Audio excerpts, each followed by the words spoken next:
তারেক জিয়া আসার কথা ছিল, এখন বলে শুনতেছি আসবে না, এটা খুব দুঃখজনক। আমাদের আশা ছিল আমরা নেতাকে দেখবো, হঠাৎ করে শুনতেছি রাতের বেলা আর আসবে না, এই জন্য আমাদের মন খারাপ, দেখাটা আর হলো না। অনেক আশা ছিল এবার ঠাকুরগাঁর মাঠেতে দীর্ঘ 23 বছর পরে দেখতে পাবো আমাদের নেতাকে, কিন্তু সেই স্বপ্নটা হয়তোবা পূরণ হইলো না। আমাদের আশা ছিল আমরা নেতাকে দেখবো, হঠাৎ করে শুনতেছি রাতের বেলা আর আসবে না, এই জন্য আমাদের মন খারাপ, দেখাটা আর হলো না। দেখার খুব আশা ছিল। অনেক আশা ছিল এবার ঠাকুরগাঁর মাঠেতে দীর্ঘ 23 বছর পরে দেখতে পাবো আমাদের নেতাকে, কিন্তু সেই স্বপ্নটা হয়তোবা পূরণ হইলো না। এই জন্য মনের ভিতর অনেক দুঃখ। হ্যাঁ, ওনাকে অনেক কিছু বলার ছিল, কিন্তু আর পূরণ হইলো না। তারেক জিয়া আসার কথা ছিল, এখন বলে শুনতেছি আসবে না, এটা খুব দুঃখজনক। আমাদের এখানে তারেক জিয়াকে অনেকদিন পর দেশে আসছে, সরাসরি দেখতে চাইলাম আমরা, কিন্তু এখন তো বলে আসবে না। তাই ওনাকে দেখতে চাইলে আমাদের সমস্যাগুলো একটু উঠে ধরতাম।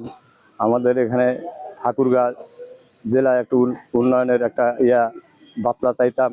আমাদের মহাসচিব মহোদয় আছেন, তার কাছেও চাইতাম। এখন তো উনি না আসলে তো আমাদের মনে খুব দুঃখজনক। তারেক রহমান আসার কথা ছিল, সে আসলো না। আমাদের মনে অনেক আশা ছিল, আমাদের নেতাকর্মী অনেক আশা ছিল যে উনি আসবে, দেখার আমাদের স্বপ্ন ছিল আর কি, যে আমরা দেখবো, আমরা দেখি নাই, এই আসলো না আর কি। তাতে আমাদের আর কি মন অনেক খারাপ আর কি। আমাদের উনি আকাঙ্ক্ষা ছিল, উনি হচ্ছেন যে আমাদের দীর্ঘদিনের আকাঙ্ক্ষা। উনি তো মাটি ও মানুষের নেতা।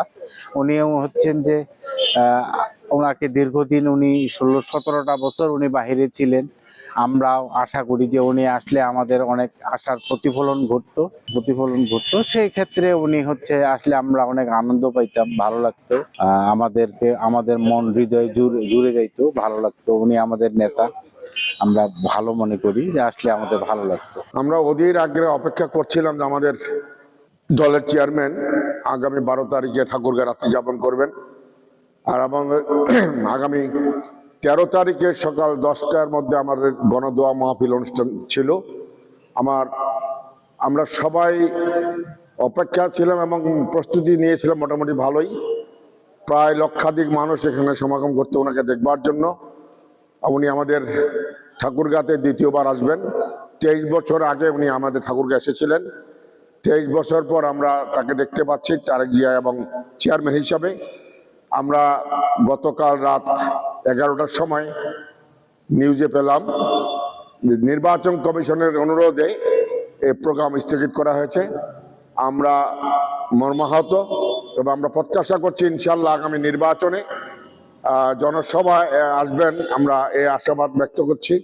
আমরা অনুরোধ করছি আমাদের মাননীয় মহাসচিব যেন আবারও এই প্রোগ্রামটা আগামী নির্বাচনের কোনো এক সময় জনসভা রূপান্তরিত করার জন্য আমি তাকে অনুরোধ করছি।